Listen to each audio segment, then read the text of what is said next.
नमस्कार दोस्तों, आज हम आपके लिए लेकर आए हैं मुंशी प्रेमचंद जी के द्वारा लिखा गया उपन्यास गोदान भाग 2। आइए शुरू करते हैं। सेमरी और बेलारी दोनों अवध प्रांत के गांव हैं। जिले का नाम बताने की कोई जरूरत नहीं। होरी बेलारी में रहता है, राय साहब अमरपाल सिंह सेमरी में। दोनों गांवों में केवल 5 मील का अंतर है। पिछले सत्याग्रह संग्राम में राय साहब ने बड़ा यश कमाया था। काउंसिल की मेंबरी छोड़कर जेल चले गए थे। तब से उनके इलाके में आसामियों को उनसे बड़ी श्रद्धा हो गई थी। ये नहीं कि उनके इलाके में आसामियों के साथ कोई खास रियायत की जाती हो या डांड और बेगार की कड़ाई कुछ कम हो, मगर ये सारी बदनामी मुख्तारों के सिर जाती थी। राय साहब की कीर्ति पर कोई कलंक ना लग सकता था। वो बेचारे भी तो उसी व्यवस्था के गुलाम थे। जाब्ते का काम तो जैसे होता चला आया है वैसे ही होगा। राय साहब की सज्जनता उस पर कोई असर न डाल सकती थी। इसलिए आमदनी और अधिकार में जौ भर की भी कमी ना होने पर भी उनका यश मानो बढ़ गया था। असामियों से वो हंसकर बोल लेते थे, यही क्या कम है, सिंह का काम तो शिकार करना है। अगर वो गरजने और गुर्राने के बदले मीठी बोली बोल सकता तो उसे घर बैठे मनमाना शिकार मिल जाता। शिकार की खोज में जंगल में ना भटकना पड़ता। राय साहब राष्ट्रवादी होने पर भी हुक्काम से मेलजोल बनाए रखते थे। उनकी नजरें और डालियां और कर्मचारियों की दस्तूरियां जैसी की तैसी चली आती थीं। साहित्य और संगीत के प्रेमी थे, ड्रामा के शौकीन, अच्छे वक्ता थे, अच्छे लेखक, अच्छे निशानेबाज। उनकी पत्नी को मरे आज 10 साल हो चुके थे, मगर दूसरी शादी ना की थी। हंस बोलकर अपने विधुर जीवन को बहलाते रहते थे। होरी ड्योढ़ी पर पहुंचा तो देखा जेठ के दशहरे के अवसर पर होने वाले धनुष यज्ञ की बड़ी जोरों से तैयारियां हो रही हैं। कहीं रंगमंच बन रहा है, कहीं मंडप, कहीं मेहमानों का आतिथ्य गृह, कहीं दुकानदारों के लिए दुकानें। धूप तेज हो गई थी, पर राय साहब खुद काम में लगे हुए थे। अपने पिता से संपत्ति के साथ साथ उन्होंने राम की भक्ति भी पाई थी और धनुष यज्ञ को नाटक का रूप देकर उसे शिष्ट मनोरंजन का साधन बना दिया था। इस अवसर पर उनके यार दोस्त, हाकिम, हुक्काम सभी निमंत्रित होते थे और 2-3 दिन इलाके में बड़ी चहल पहल रहती थी। राय साहब का परिवार बहुत विशाल था। कोई 150 सरदार एक साथ भोजन करते थे। कई चचा थे, दर्जनों चचेरे भाई, कई सगे भाई, 20 नाते के भाई। एक चचा साहब राधा के अनन्य उपासक थे और बराबर वृंदावन में रहते थे। भक्ति रस के कितने ही कवित्व रच डाले थे और समय समय पर उन्हें छपवा कर दोस्तों की भेंट कर देते थे। एक दूसरे चचा थे जो राम के परम भक्त थे और फारसी भाषा में रामायण का अनुवाद कर रहे थे। रियासत से सबके वजीफे बंधे हुए थे, किसी को कोई काम करने की जरूरत ना थी। होरी मंडप में खड़ा सोच रहा था कि अपने आने की सूचना कैसे दे कि सहसा राय साहब उधर ही आ निकले और उसे देखते ही बोले, अरे तू आ गया होरी, मैं तो तुझे बुलवाने वाला था। देख अब कि तुझे राजा जनक का माली बनना पड़ेगा, समझ गया ना। जिस वक्त श्री जानकी जी मंदिर में पूजा करने जाती हैं, उसी वक्त तू एक गुलदस्ता लिए खड़ा रहेगा और जानकी जी को भेंट करेगा। गलती ना करना। और देख, आसामियों से ताकीद करके ये कह देना कि सबके सब सगुन करने आए। मेरे साथ कोठी में आ, तुझसे कुछ बातें करनी हैं। वो आगे आगे कोठी की ओर चले, होरी पीछे पीछे चला। वहीं एक घने वृक्ष की छाया में एक कुर्सी पर बैठ गए और होरी को जमीन पर बैठने का इशारा करके बोले, समझ गया मैंने क्या कहा। कारकुन को तो जो कुछ करना है वो करेगा ही, लेकिन आसामी जितने मन से आसामी की बात सुनता है, कारकुन की नहीं सुनता। हमें इन्हीं 5-7 दिनों में 20,000 का प्रबंध करना है। कैसे होगा समझ में नहीं आता। तुम सोचते होगे मुझ टके के आदमी से मालिक क्यों अपना दुखड़ा ले बैठे।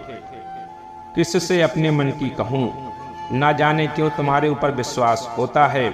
इतना जानता हूँ कि तुम मन में मुझ पर हंसोगे नहीं, और हंसो भी तो तुम्हारी हंसी में बर्दाश्त कर सकता हूँ। नहीं सह सकता उनकी हंसी जो अपने बराबर के हैं, क्योंकि उनकी हंसी में ईर्ष्या, व्यंग और जलन है। और वे क्यों ना हंसेंगे मैं भी तो उनकी दुर्दशा और विपत्ति और पतन पर हंसता हूँ। दिल खोलकर, तालियां बजाकर। संपत्ति और सहृदयता में बैर है। हम भी दान देते हैं, धर्म करते हैं, लेकिन जानते हो क्यों? केवल अपने बराबर वालों को नीचा दिखाने के लिए। हमारा दान, हमारा धर्म कोरा अहंकार है, विशुद्ध अहंकार। हम में से किसी पर डिग्री हो जाए, कुर्की आ जाए, बकाया मालगुजारी की इल्लत में हवालात हो जाए, किसी का जबान बेटा मर जाए, किसी की विधवा बहू निकल जाए, किसी के घर में आग लग जाए, कोई किसी वैश्या के हाथों उल्लू बन जाए या अपने आसामियों के हाथों पिट जाए, तो उसके और सभी भाई उस पर हंसेंगे, बगलें बजाएंगे, मानो सारे संसार की संपदा मिल गई है। और मिलेंगे तो इतने प्रेम से जैसे हमारे पसीने की जगह खून बहाने को तैयार हैं।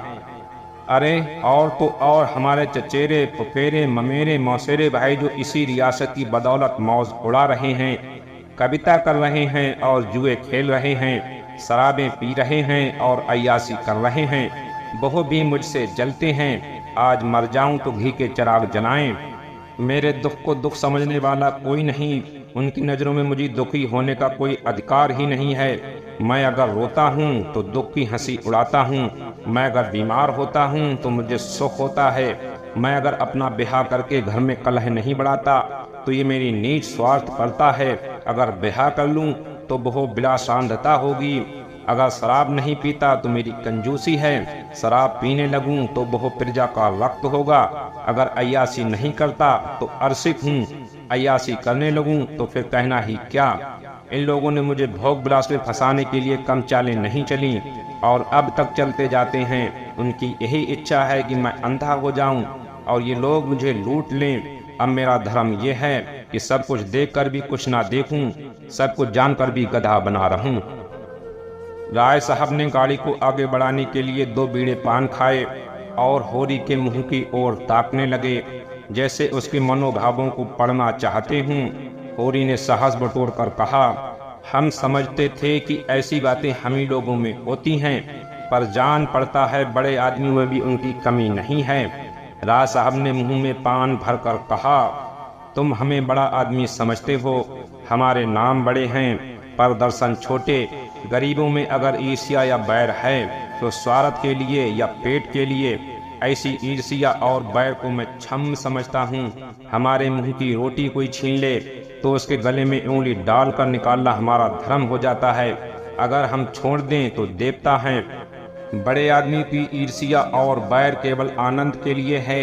हम इतने बड़े आदमी हो गए हैं कि हमें नीचता और कुटिलता में ही निस्वार्थ और परम आनंद मिलता है। हम देवतापन के उस दर्जे पर पहुंच गए हैं जब हमें दूसरों के रोने पर हंसी आती है। इसे तुम छोटी साधना मत समझो। जब इतना बड़ा कुटुंब है तो कोई न कोई तो हमेशा बीमार रहता ही है और बड़े आदमियों के रोग भी बड़े होते हैं। वो बड़ा आदमी ही क्या जिसे कोई छोटा रोग हो। मामूली ज्वर भी आ जाए तो हमें सरसान की दवाई दी जाती है।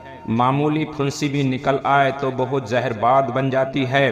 अब छोटे सर्जन और मंझोले सर्जन और बड़े सर्जन तार से बुलाए जा रहे हैं। मसीहुल मुल्क को लाने के लिए दिल्ली आदमी भेजा जा रहा है। भिस्गाचार्य को लाने के लिए कलकत्ता। उधर देवालय में दुर्गा पाठ हो रहा है और ज्योतिषाचार्य कुंडली का विचार कर रहे हैं और तंत्र के आचार्य अपने अनुष्ठान में लगे हुए हैं। राजा साहब को इमराज के मुंह से निकालने के लिए दौड़ लगी हुई है। वैद्य और डॉक्टर स्टाफ में रहते हैं। कब इनके सिर में दर्द हो और कब उनके घर में सोने की वर्षा हो और ऐ रुपए तुमसे और तुम्हारे भाइयों से वसूल किए जाते हैं भाले की नोक पर। मुझे तो यही आश्चर्य होता है कि क्यों तुम्हारी आहों का दाना बल हमें भस्म नहीं कर डालता। मगर नहीं, आश्चर्य करने की कोई बात नहीं। भस्म होने में तो बहुत देर नहीं लगती, वेदना भी थोड़ी ही देर की होती है। हम जौ जौ और अंगुल अंगुल और पोर पोर भस्म हो रहे हैं। उस हाहाकार से बचने के लिए हम पुलिस की, हुक्काम की, अदालत की, वकीलों की शरण लेते हैं और रूपवती स्त्री की भांति सभी के हाथों का खिलौना बनते हैं। दुनिया समझती है हम बड़े सुखी हैं। हमारे पास इलाके, महल, सवारियां, नौकर चाकर, करज, वैश्याएं क्या नहीं है, लेकिन जिसकी आत्मा में बल नहीं, अभिमान नहीं, वो और चाहे कुछ हो, आदमी नहीं है। जिसे दुश्मन के भय के मारे रात को नींद ना आती हो, जिसके दुख पर सब हंसें और रोने वाला कोई ना हो, जिसकी चोटी दूसरों के पैरों के नीचे दबी हो, जो भोग विलास के नशे में अपने को बिल्कुल भूल गया हो, जो हुक्काम के तलवे चाटता हो और अपने अधीनों का खून चूसता हो, मैं उसे सुखी नहीं कहता। वो तो संसार का सबसे अभागा प्राणी है। साहब शिकार खेलने जाएं या दौरे पर, मेरा कर्तव्य है कि उनके दुम के पीछे लगा रहूं। उनकी भौहों पर सिकन पड़ी और हमारे प्राण सूखे। उन्हें प्रसन्न करने के लिए हम क्या नहीं करते, मगर बहु पचड़ा सुनाने लगूं तो शायद तुम्हें विश्वास ना आए।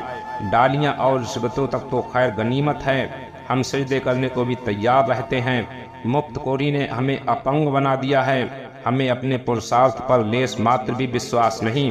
केवल अफसरों के सामने दुम हिला हिलाकर किसी तरह उनके कृपा पात्र बने रहना और उनकी सहायता से अपनी प्रजा पर आतंक जमाना ही हमारा उद्यम है। पिछलग्गों की खुशामदों ने हमें इतना अभिमानी और तुनक मिजाज बना दिया है कि हम में सील, विनय और सेवा का लोप हो गया है। मैं तो कभी कभी सोचता हूँ कि अगर सरकार हमारे इलाके छीनकर हमें अपने रोजी रोटी के लिए मेहनत करना सिखा दे तो हमारे साथ महान उपकार करे। और ये तो निश्चय है कि अब सरकार भी हमारी रक्षा ना करेगी। हमसे अब उसका कोई स्वार्थ नहीं निकलता। लक्षण कह रहे हैं कि बहुत जल्द हमारे बरक की हस्ती मिट जाने वाली है। मैं उस दिन का स्वागत करने को तैयार बैठा हूँ। ईश्वर बहुत दिन जल्द लाए, वो हमारे उद्धार का दिन होगा। हम परिस्थितियों के शिकार बने हुए हैं। ये परिस्थिति ही हमारा सर्वनाश कर रही है और जब तक संपत्ति की ये बेड़ी हमारे पैरों से ना निकलेगी, जब तक ये अभिशाप हमारे सिर पर मंडराता रहेगा, हम मानवता का वो पद ना पा सकेंगे जिस पर पहुंचना ही जीवन का अंतिम लक्ष्य है। राय साहब ने फिर गिलौड़ी दान निकाला और कई गिलौड़ियां निकाल कर मुंह में भर लीं। कुछ और कहने वाले थे कि एक चपरासी ने आकर कहा, सरकार बेगारों ने काम करने से इनकार कर दिया है। कहते हैं जब तक हमें खाने को ना मिलेगा हम काम ना करेंगे। हमने धमकाया तो सब काम छोड़कर अलग हो गए। राज साहब के माथे पर बल पड़ गए। आंखें निकाल कर बोले, चलो मैं इन दुष्टों को ठीक करता हूँ। जब कभी खाने को नहीं दिया तो आज ये नई बात क्यों? एक आने रोज के हिसाब से मजूरी मिलेगी जो हमेशा मिलती रही है और इस मजूरी पर काम करना होगा, सीधे करें या टेढ़े। फिर होरी की ओर देखकर बोले, तुम अब जाओ होरी, अपनी तैयारी करो। जो बात मैंने कही है उसका ख्याल रखना। तुम्हारे गांव से मुझे कम 500 की आशा है। राय साहब झल्लाते हुए चले गए। होरी ने मन में सोचा, अब ये कैसी कैसी नीति और धर्म की बातें कर रहे थे और एकाएक इतने गर्म हो गए। सूर्य सिर पर आ गया था। उसके तेज से अभिभूत होकर वृक्ष ने अपना पसार समेट लिया था। आकाश पर मटियाली गर्द छाई हुई थी और सामने की पृथ्वी कांपती हुई जान पड़ती थी। होरी ने अपना डंडा उठाया और घर चला। सगुन के रुपए कहाँ से आएंगे, यही चिंता उसके सिर पर सवार थी। धन्यवाद।